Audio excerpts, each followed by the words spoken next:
자, 금요일 오늘은 오늘 밖에서 너무 좋아하시는데 지금 오늘은 활기찬 금요일입니다. 그래서 저희가 오늘 또 활기차게 한번 시작을 해볼게요. 금요일 여야 토론 시작합니다. 김민수 국민의힘 대변인, 김지호 더불어민주당 부대변인이 안녕하세요. 반갑습니다. 예, 오랜만입니다. 두 분 다. 근데 왜 김지호 부대변인은 이걸 명찰 달고 나오셨어요? 제가 워낙 정치 초년병이다 보니까 예. 조금이라도 홍보를 해볼까 하고 이름표를 달고 다닙니다. 예. 요새 방송하시는 거 보니까 그럼요. 초년병 아니던데. 예? 아닙니다. 제가 그 예? SBS 여기 출연해가지고 예. 지옥고 등기 치셨냐. 예. 이게 공존의 히트를 치면서 인기를 얻는 듯 했으나 제가 몰랐던 게 있습니다. 예. 당내에서 등기 치신 분들이 많았던 겁니다. 그렇게 해서 분당 가보에도 등기 치신 분이 있었고. 그거는 아니더라도 예. 각 지역에 지역구 등기 치신 분들이 많아서 제가 좀 정치적으로 많이 힘든 나날을 보내고 예. 있는데 예. 이미 버린 몸이니까 예. 이 한 몸 열심히 해서 지역구를 공공재로 바꾸겠습니다. 저 김지호 부대변인이 저희랑 첫 인터뷰할 때 누구죠? 그 임종석 전 실장을 향한 특정인은 얘기하지 마시고 중동물에 등기 치셨습니까라는 이 발언으로 핫샷 데뷔를 하셔가지고 저 인구의 회자가 많이 됐어요. 자, 어쨌든 지금 뭐 웃고 시작하긴 하지만 주제가 만만한 주제가 없어요. 만만해요. 영수회담 얘기부터 좀 해볼게요. 네. 김문수 대변인, 네. 진짜 궁금한 거. 대통령은 정말 영수회담을 하고자 하는 의지가 많습니까? 그럼요. 네. 네. 제가 대통령님과 감히 얘기해 본 사이는 아니기 때문에 속뜻은 알 수 없겠으나 예. 윤석열 대통령 자체가 이때까지 살펴보면 사람들이 그건 다 알 것 같아요. 이 사람이 마음에 없는 말을 할 수 있는 사람이 아니구나. 이거는 다들 좀 느끼지 않을까. 근데 만약에 영수회담 같은 경우를 쇼로 할 거였다면 총선 전에 했을 거고요. 네. 그리고 총선 이후에 그래도 제일 먼저 국민들과 소통하는 과정에서 이재명 대표에게 직접 전화해서 영수회담을 제안했다라고 하는 것은 이 회담을 통해서 그래도 국민들을 위한 정책들이든 그리고 민생과 관계된 것들이든 여와 야가 협치를 해서 뭔가를 풀어보자라는 강한 의지가 있었다라고 봐야지 맞죠. 네. 자, 그러면 그저께 진성준 정책의장 제가 인터뷰할 때 진성준 의장이 그런 얘기를 했어요. 우리는 아쉬운 거 없다. 아쉬운 거는 대통령실이지. 우리는 그 얘기는 안 해도 그만이다라는 게 깔려 있는 거라고 볼 수도 있잖아요. 아닙니다. 저희가 그 영수회담 서동열을 불렀는데 아쉬운 게 없겠네요. 저희는 많이 아쉽습니다. 배가 고픕니다. 꼭 하고 싶으세요? 그럼요. 근데 양쪽 다 진정성이 꼭 하고 싶다는데 왜 이렇게 합의가 안 돼요? 제가 볼 때는 지금 이 진성준 정책위 의장이 김지호 부대변인보다 못하다. 왜냐하면 김지호 부대변인 정도로는 말해야 되는데 왜냐하면 이재명 대표가 이때까지 8차례나 회담 요청을 했어요. 그러면 이렇게 말해야 정상이죠. 근데 우리가 아쉬울 게 없다. 이게 정말 얼마나 위험한 발언이냐면요. 정말 아쉬워하고 있는 건 지금 국민들이에요. 근데 국민들 앞에서 우리 아쉬울 거 없으니까 이 회담 안 해도 돼라고 한다 그러면 이건 굉장히 국민을 무시하는 발언이 되는 건 거죠. 지금 민생을 외치면서 8차례나 회담 요구를 이재명 대표가 해왔는데 우리 아쉬울 거 없다라고 하면 이 말 뜻은 국민들의 민생 관심 없다랑 똑같은 겁니다. 그러니까 지금 진성준 의원 자체가 지금 이게 정책위 의장으로서 지금 김지호 부대변인보다 굉장히 못한 발언하고 있다. 네, 좀 크게 쓰셔야 될 것 같은데요, 민주당에서. 제가 볼 때는 대통령이 직접 전화한 게 키포인트입니다. 긍정적으로 보시는 거죠? 그럼요. 영수회담에 대해서 그 대통령도 굉장히 강한 의지를 가지고 있고 그걸 웬만하면 직접 전화 안 합니다. 직접 전화했다는 거는 내가 꼭 대화하겠다 이런 의지를 보여준 건데 앞으로도 자주 대화하고 만나서 식사도 하고 그러지 이게 않고. 이제 대통령님이 대화는 하고 싶은데 컨텐츠가 좀 준비가 비서실장도 새로 오다 보니까 이게 사실은 저희가 윤석열 정부에게 신기하게 생각하는 건 그런 겁니다. 뭐요? 정말 강하게 추진하고 싶은 게 뭔가 그래야 본인이 우리랑도 협상을 하고 대화를 하는데 사실 그런 게 없어요. 지난 2년 동안 보면. 근데 저희는 이게 백화점식으로 많다 보니까 그중에서 추려서 이렇게 막 하고 이거 뭐 답을 하자 이걸 한번 검토해달라 그러니까 예. 대통령실에서 좀 부담스러운 것 같아요. 그래요. 막 예, 와갖고 예, 막 달려드니까 예. 그러면 협상이라는 거는 저쪽에서도 이런 걸 요구해? 그럼 나도 이런 걸 요구할게. 예, 예. 이러면서 뭔가 돼야 되는데 예. 본인들은 요구를 안 하고 예. 이거는 좀 우리가 손해인 것 같은데 이런 건 손해인 것 같은데 소극적이 되는 것이죠. 알겠습니다. 지금 나오는 얘기는 어제 보니까 나오는 얘기는 그거잖아요. 대통령실 입장에서는 의제 제한 없이 일단 만나자. 그냥 아무 얘기나 다 하자. 요거고 민주당 입장에서는 최소한 어떤 의제에 대해서 대통령실에 답을 좀 달라. 요거거든요. 지금 이게 민주당이 볼 때는요. 저는 사실상은 이재명 당대표가 이때까지 8차례나 회담을 요청했는데 이 회담에 민생이 없었던 거예요. 민생이 없었던 거예요. 그러니까 이게 정치적이고 정쟁적이었던 거예요. 처음부터. 왜냐하면 이번에 지금 이 의제로 올리는 것 자체들 중에서 민생이라고 할 만한 건이 어디 있습니까? 이거 지금 25만 원 정도 있는 거거든요. 예, 굳이 따지면 25만 원 정도 있는 거예요. 그리고 이것조차도 이번 총선에서 나왔던 공약이에요. 그럼 지난 총선 전에 8번이나 주장했던 민생은 어디 간지 잘 모르겠습니다. 근데 이 25만 원 공약을 가지고 그 외 플러스 알파로 붙은 것들은 죄다 정쟁용이에요. 대다수가 특검들이고요. 그러면 이게 지금 대통령과 대화를 시작하기에 앞서서 실제로 이재명 당대표나 민주당이 하고 있는 거는 우리 대화하지 말자랑 비슷해요. 그래서 이걸 그래요. 어떻게든 간에 정쟁으로 끌고 가려고 하는 것 같은데 그리고 25만 원 같은 경우도 사실상은 정부의 정책과 굉장히 반대되죠. 정부는 지금 윤석열 정부 같은 경우는 여기에 단기적 목표와 장기적 목표를 분명히 세웠어요. 그리고 장기적 목표에 대해서는 국민들에게 인기가 없더라도 그리고 여론이 받쳐주지 않더라도 내가 이건 밀어붙이겠다는 강한 의지를 보였습니다. 근데 민주당은 계속해서 이번 총선만 민심이라고 하는데 윤석열 대통령을 뽑았던 정책 기조와 정책 방향과 비전도 국민들이 선택한 민심이에요. 그럼 이 큰 기조에 대해서는 국민들이 아직까지도 지지를 하고 있는 분위기입니다. 근데 지금 이게 25만 원이라는 카드와 플러스 특검 등의 카드를 꺼내들고 이야기하자고 하는 것은 사실상 어떤 이야기도 하지 않겠다는 거랑 똑같다. 그럼 이야기할 의제가 얼마나 많겠습니까? 둘이 만나면은 꼭 의제를 정하지 않는다고 하더라도 민생과 관계된 것들도 그럴 것이고 그리고 지금 팬데믹 이후에 뭐 고물가, 고금리, 고환율 등으로 고착된 경제 상황에 대해서 지금 여기에 어려워하고 있는 국민들 그리고 소상공인들, 청년들 안건을 이야기하자고 하면 한도 끝도 없을 거예요. 민생에 대한 이야기를 하자면. 그런데 민주당이 내놓은 의제들을 보니 어떤 것에도 민생이 없으니까 지금 차라리 만나서 다 놓고 한번 얘기해보자라고 하는 것이죠.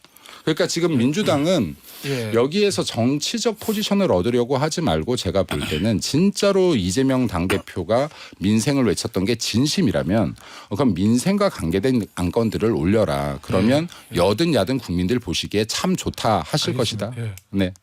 정쟁용 의제가 많다는 게 국민의힘의 생각인 것 같아요. 아니 지원금 이름 자체가 민생지원금인데 민생이 없다고 하시니까 제가 그럼 저희가 사실 이재명 대표 일주일에 3번 재판받고 배우자까지 재판받는데 그럼 계란말이 먹으러 가는 겁니까? 우리 그럴 수 없거든요. 우리는 정말 감정으로 하는 게 아니고 정말 국민의 삶을 뭐 하나라도 개선을 위해서 악착같이 들이대고 있는데 대통령실에서 통과시켜야 되는 법안이 있을 거잖아요. 근데 요구를 안 해요. 그러니까 우리가 가장 신기하게 생각하는 그런 거예요. 그 얘기는 좀 이런 거 예를 들면 정치권에서 이제 바터라고 많이 하잖아요.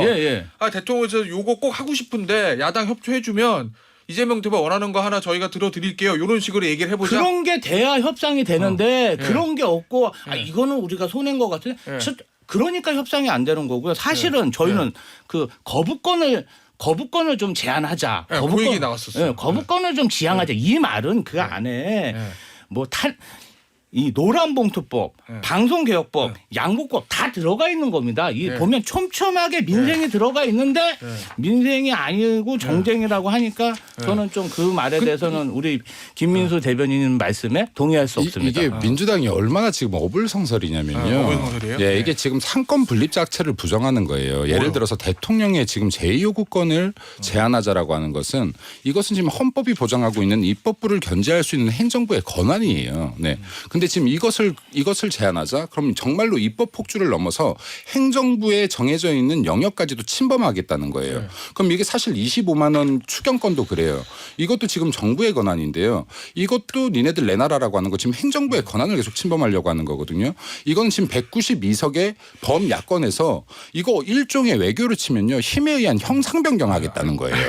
그래서 이런 것들도 민주당이 진짜로 그냥 듣기에는 그럴지 몰라도 한 단계만 안으로 들어가서 내용을 파고들면 말도 안 되는 요구들을 다 하고 있다.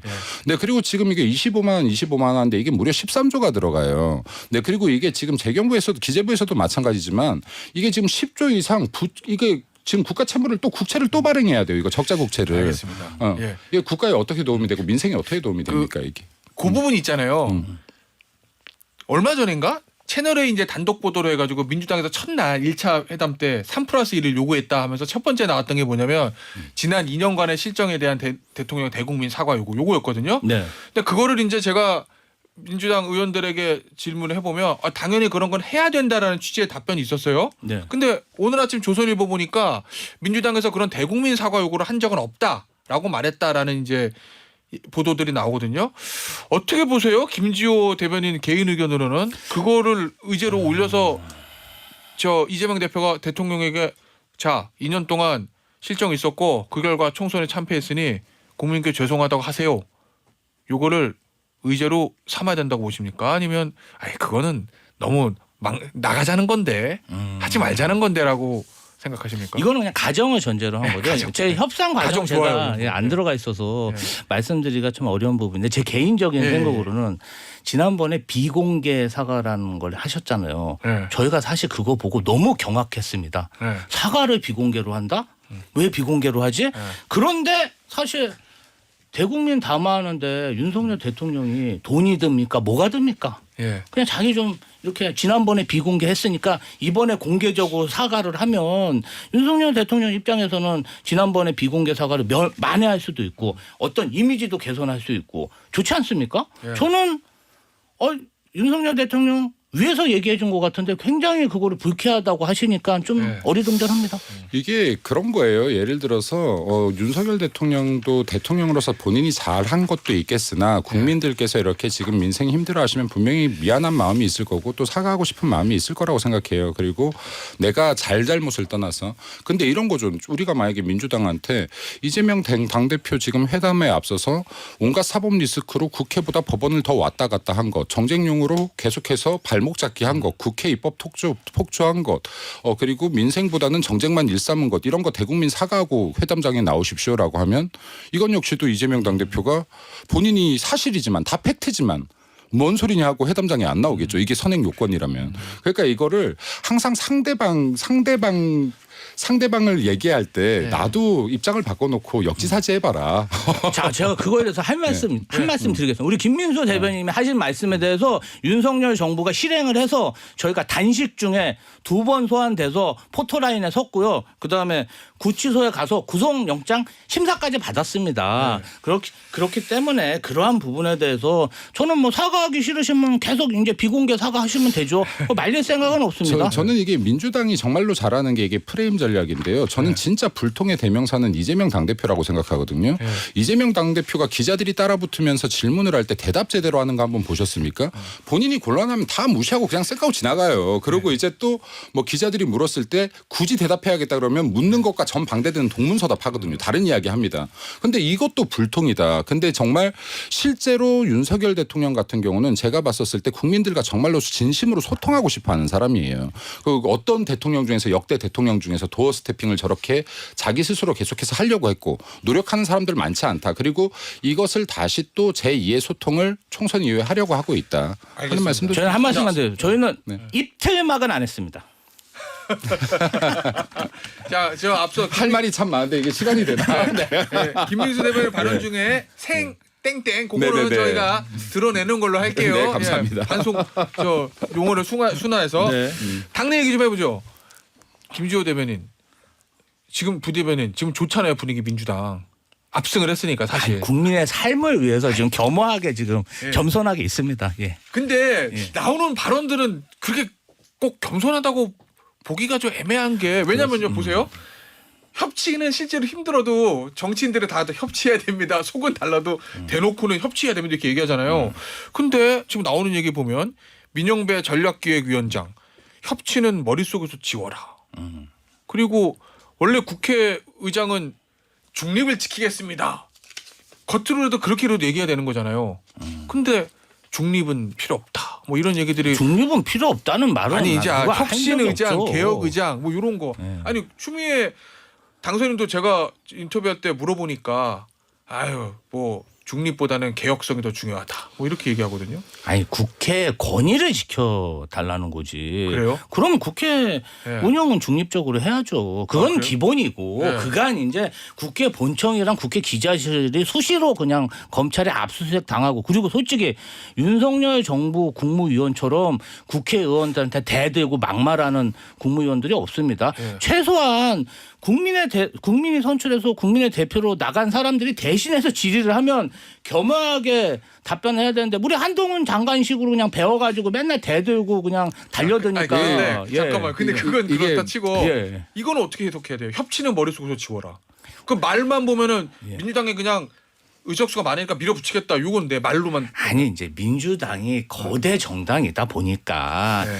어떤 역할에 있어서 굿캅 배드캅이 있는 거죠. 그리고 윤석열 정부의 폭정이 지금도 막 언론사 탄압하고 막 국회의원 수사하고 그다음에 의사들 막 탄압하는데 그러한 것들에 대해서 좀 폭정이 지나치다 보니까 어떤 일정 부분의 생각을 가진 의원들은 좀 세게 발언을 하신다. 그러면 이렇게 보셔야죠. 민영배 전략기획위원장은 일종의 국가 배드캅이라면은 당원들 내부 단속용이라는 말씀이신 거예요? 그런 얘기라도 좀 하면서 네. 윤석열 정부의 검찰과 방통위 네. 또 뭐 감사원 등이 좀 자제해라. 폭정을 중단하라. 그런 의미로 보셔야지. 그게 그럴 거면 우리 민영배 전략기획위원장이 임명직이 아니고 당대표를 하셔야죠. 당대표는 그런 얘기 안 이게 하잖아요. 지금 말이 너무 근거 없는 주장들이 판을 쳐요 지금. 예를 들어서 누가 윤석열 대통령이 폭정을 했다라고 생각하겠습니까? 진짜로 지난 지금 이 21대 국회에서 폭정을 했던 거 민주당이라고 봐야죠. 지금 21대 국회에서 진짜로 뭐 전반기에 국회에서 아까 말했던 국회 뭘 지키라고요? 근데 국회의장과 법사위원장 둘 다 뺏어갔던 지금 유일한 사례 17대 국회의회에 나왔던 거 민주당 아닙니까? 근데 이게 지금 진짜로 국회 존엄을 지키는 거 맞습니까? 이때 당시에 법사의 법안 처리율이요 18.2% 역대 제일 낮았어요. 근데 지금 이런 것들을 우리도 발언 기회를 주셔야지. 근데 이렇게 되면은 윤석열 정권이 폭정한 걸로 끝나버려요. 광고도 그 8시에 저 발언해 드릴게요. 예. 자, 여야 토론 국민의힘의 김민수 대변인, 더불어민주당의 김지호 부대변인과 함께하고 있는데 앞서 김민수 대변인이 왜 시간을 더 달라라고 이야기를 했기 그리고 때문에 발언 시작하자마자 끊으셔가지고 광고가 나오는지 몰랐네요. 어떤 얘기를 하더라도 광고를 이길 수 있는 건 없습니다. 그건 그러네요. 일단은 예. 민주당이 좀 저는 이게 패널분들 지금 특히 부대변인 같은 경우에 애당심이 워낙 강해서 당을 실드치는 건 아는데 그래도 이게 객관성 있게 좀 실드를 쳐야 된다. 국가의 존엄과 가치를 지키기 위해서 이런 발언은 하면 안 된다. 왜냐하면 정말 국회의 가치를 국민을 대표하는 국회의 가치를 바닥까지 떨고 놓은 게 민주당이다. 예를 들어서 17대 국회 때부터요. 국회 운영의 균형을 위해서 당연히 국회의장과 법사위원장 같은 경우는 그래도 분리를 했어요. 당들이 각자 한 석씩 갖고 왔어요. 그런데 이거 21대 국회 때 민주당에서 17대 국회 이후로 처음으로 다 가져가지 않았습니까? 그러고 나서 내놨던 결과들이 뭐냐라고 하면은 법사위 법안 처리율 18%예요. 정말로 최악이에요. 이때 당시에 다른 일반 상임위들, 다른 전체 상임위 평균이 33%입니다. 네. 그리고 여기에서 사보임, 위장 탈당 등 온갖 꼼수 총동원하면서 지금 국회 선진화법상에 다수당의 독주 견제 장치 다 무너뜨린 것도 지금 민주당이에요. 근데 민주당이 진짜로 이런 걸 웃으면서 이야기해서는 안 되는 것이 국회가 가지고 있는 기능들을 굉장히 마비시켜놨다. 그리고 지금 법안 통과 아까 다 민생이라고 했는데 이거 지금 시간만 있다라고 하면 아까 말씀하셨던 법안 조목조목 다 제가 깨트릴 수 있어요. 여기에 지금 얼마나 많은 예산들을 퍼붓고 있고 그리고 이 예산들이 다 누구 어깨에 올라타는 겁니까? 지금 가장 힘들게 살고 있는 대한민국을 청년들 어깨에 올라태우는 겁니다. 그런데 마치 민주당은 보면 우리는 오늘만 산다예요. 오늘 표만 얻을 수 있다면 지금 20대 청년이든 10대 청소년들이든 지금 태어나고 있는 영유아든 니네들 니네 인생 각자 살아라. 니네들이 죽든 말든 우린 관심 없어. 우리는 우리 지금 표만 받으면 돼 하는 정책들 뿐이 없어요. 그럼 이게 이런 사람들이 제가 이렇게까지 말하면 되는지 몰라도 정도로 이 정도의 사상을 갖고 있는 사람들이 과연 정치를 해도 되는가? 대한민국 미래에 대한 걱정이 1도 없는 사람들이 정치를 해도 되는가라는 물음표까지도 생겨요. 그럼 지금 대한민국에서 재정 건전화 지금 이거 문재인 정권 당시에 천조부채 국가 만들어놨고요. 올 한 해 갚아야 되는 지금 여기에 이자만 해도 29조예요. 이거 지금 한 해 예산의 4.4%입니다. 이자만 이렇게 나가요. 그런데 여기에서 지금 재정 건전화 다 외쳐 함께 외치는 것이 아니라 계속해서 포퓰리즘 하자, 돈 더 뿌리자라고 하면 이게 어떻게 지금 국민들한테 도움이 될 수가 있겠습니까? 그러니까 이거를 표에 영합하는 정치하지 말고 제발 좀 대한민국과 국민을 위하는 입으로만 민생 떠들지 말고 민생 위하는 진짜로 정책들을 좀 같이 연구하자라는 말씀 좀 드리고 싶어요. 예. 제발 반론 있으세요? 아, 저희가 뭐 이번 대파 총선에도 대승했는데 뭐 김민수 대변인님 얘기하시는 거 제가 겸허한 자세로 제가 집에 가서 듣고 또 들어서 받아들일 건 받아들이고 성찰해서 좋은 정책을 만들 수 아니 있도록. 그러니까 부대변님이 그런 힘이 있으면 좋겠어요. 여유인데 이거는 아니 지금 이분이 힘이 있어야 받아들일 텐데 이분이 받아들여도 이재명 당대표가 안 받아들일 건데 그래서 뭐. 제가 이름표 달고 다니잖아요. 힘을 키우려고 좀 밀어주세요, 김민수 대변인님. 그러니까 저 좀 밀어주세요. 제가 아까 그랬잖아요. 저기 정책위 의장보다 나으시다고. 서로 다 밀어드려야 되는 분입니다. 뭐 제가 직접적으로는 언급하지 않겠지만 지역구가 붙어 있어요. 두 분이. 저희 그렇습니까? 지역에서 종종 봐요. 그러니까 네. 갑을 분당갑 분당을. 근데 저는 좀 이렇게 김민수 대변인 이번에 알았는데 그 전에도 좀 응원을 했어요. 마음속으로는. 왜냐하면은 좀 이렇게 청년 정치인인데 정말 바닥부터 하셨거든요. 열심히 지역 떠나지 않고. 그래서 좀 봤을 때 좀 반갑긴 하더라고요. 그럼 강도를 좀 낮춰볼까요 이제? 이상한 이게 형성이 되네. 각자 분당 갑과 그래서 아픔을 겪었던 이 두 사람이 뭔가 이렇게 야 이상한 브로미스가 되는데. 요즘 빨리 세대 교체해야 되는데 너무 훌륭한 선배님들이 많아가지고 좀 어려움을 겪고 있습니다. 맞습니다. 훌륭한 선배님들이 너무 많네요. 이거 다음 있으니까. 자 그러면 그 선배들 갑자기 이렇게 둘 다 눈시울이 참. 성공해서 만납시다. 그 성공해서 만나시죠. 좋은데 그래도 분당 탄천 있잖아요. 거기서 이제 각자 성공하셔서 딱 만나시면 될 것 같아. 자 지금 뭐 브로맨스가 잠시 형성되긴 했습니다만 마지막 주제가 그게 될 수 있는 주제인지는 모르겠어요. 그래서 제가 여러 주제 중에서 이걸 골라봤습니다. 김건희 여사 특검법. 유지되려면 주제를 바꿀까요? 아니 왜냐면 제가 어제 조선일보의 이제 김영 칼럼 중에서 양상우 주필이 쓰는 이제 양상우 칼럼을 딱 보니까 제목이 책임 특검 수용 결단은 몽상인가 요거거든요. 그러니까 결국 칼럼의 주제 내용은 뭐였냐면 민주당이 최상병 특검, 김건희 여사 특검을 22대 국회에 추진할 거다. 대통령은 아마도 거부권을 행사할 거다. 재의결감은 8표다. 근데 거기서 만약에 8표의 반란표가 나와서 통과가 되면 정치적으로 윤석열 대통령은 완전 타격, 회생불능이고 반란표가 나온 거니까 재의결에서 또 부결되면 국민의힘이 아주 어려워질 수도 있다. 그러니 그냥 대통령이 선제적으로 받아들이면 어떠냐. 요거거든요. 저는 이거는 절대 받아들여서는 안 된다라고 개인적으로 생각합니다. 왜냐하면 이렇게 되면 딴 게 아니라 대한민국 제도가 무너져요. 그러니까 지금 민주당이 무너뜨리려고 하는 건 두 개예요. 윤석열 정권과 대한민국의 제도예요. 지금 민주당이 계속해서 여기 아까 제가 행정부의 권한들을 침해한다라고 했는데 상권 분립 제도 자체도 무너뜨리려고 하는 것이고 지금 특검도 마찬가지입니다. 여기에 지금 방금 말씀하셨던 최상병 사건 같은 경우도 이미 지금 공수처에서 수사가 진행 중인 건들이에요. 그런데 공수처가요. 지난 정권에서 문재인 정권에서 검찰 수사 못 믿겠다고 만들어 놓은 게 공수처예요. 그 공수처가 지금 조사하고 있어요. 근데 이제 공수처 못 믿겠다고 특검하자는 겁니다. 특검이 진행되면요. 여기 사회적 비용이 20억 이상 발생해요. 근데 이때까지 역대 특검에서 뭔가를 밝혀낸 적이 없어요. 기존 검찰 사건, 검찰 수사에 답습 정도를 하고 끝나요. 통상. 그럼 이게 거의 다가 정치적으로 활용됩니다. 그럼 지금 민주당은 윤석열 정권 끝날 때까지 특검 하면서 이거 계속 언론 타면서 이거 정치적으로 이용하겠다는 것뿐이 안 됩니다. 실질적으로 이러한 사건들 같은 경우에는 어떻게 해야지 재발을 막을 건지에 대해서 연구가 일어나야지 맞는 것이고요. 또 아까 김건희 여사도 말씀하시니까 이 이야기도 말씀드리면 김건희 여사 사건 같은 경우도 도이치모터스 주가 조작 사건 같은 경우는 문재인 정권 당시에 추미애 법무부 장관 당시에 이미 수사가 충분히 진행된 건이에요. 그럼 그때 당시 윤석열 검찰총장 아니었냐? 아니에요. 여기 수사권 수사 지휘권을 뺏고 나서 조사했던 건입니다. 근데 이거를 당시에 문재인 정권에서도 기소조차 못했던 건이에요. 증거를 못 잡아낸 건이에요. 그러니까 증거가 없는 건이에요. 근데 이거를 지금 정권이 바뀌고 나서 또 주장한다는 건 또 정치적으로 이용하겠다는 것뿐이 안 된다라는 말씀도 드려요. 그래서 이거를 지금 민주당에서 특검이라는 제도 자체를 이용을 해서 이 제도를 기존 제도들 지금 본인들이 만든 공수처잖아요. 이런 것들을 무너뜨려 가면서 지금 조사가 이미 진행되고 있는 건들을 무너뜨려 가면서 정쟁만 하려고 하면 안 된다. 이것으로 인한 피해들은 결국에는 민생에 구멍 나는 것이고 국민들한테 알겠습니다. 이 손해가 예. 간다. 그러니까 정쟁 정치 좀 그만해라라는 말씀 드리고 싶습니다. 제가 볼 때는 윤석열 대통령의 아이덴티티, 예. 권력 기반, 국민 지지 이유는 그 국정농단 사건 때 박영수 특검의 그런 어떤 참여자로서 특검으로 인기를 끌어갖고 대통령까지 성장한 예. 이러한 스토리가 있는데 특검을 저렇게 생각한다?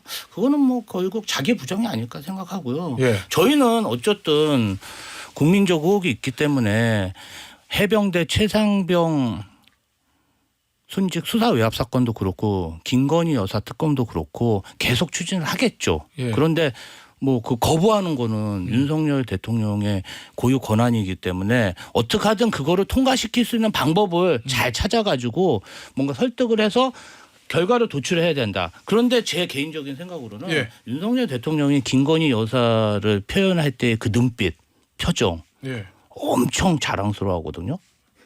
대선 때 그랬어요, 특히. 예. 예. 그래서 아마도 개인적인 애정 때문에 어떤 그런 것을 거부할 수 있지 않을까 그렇게 예상하고 있습니다. 뭐 일단은 저 우리 김지호 부대변인의 추정이고 개인 생각이니까. 예. 알겠습니다. 완전히 개인 추정이죠. 예. 네. 개인 생각이니까. 그럼 안 좋아한단 말이에요? 그리고 이게 아니 이게 예를 들어서요 대통령 지금 이 영부인 얘기도 나와서 말인데 자. 진짜로 파고들면 김정숙 유사 타지마을 사건부터 제가 여기서 시간만 주어지면 할 말이 너무나 많지만 시간이 없습니다. 예, 지금. 시간이 없죠. 그리고 네. 여기에 진짜 이런 사법 리스크에 대해서 얘기하려 그러면 지금 민주당이 알겠습니다. 수많은 혐의를 가지고 있는 분들 예. 자성부터 좀 하시라라는 말씀 알겠습니다. 드리고 싶습니다. 자, 오늘 여기서 여야토 마무리할게요. 김지호 부대변인, 김민수 대변인이었어요. 감사합니다. 네, 감사합니다. 예. 감사합니다. 감사합니다. 네.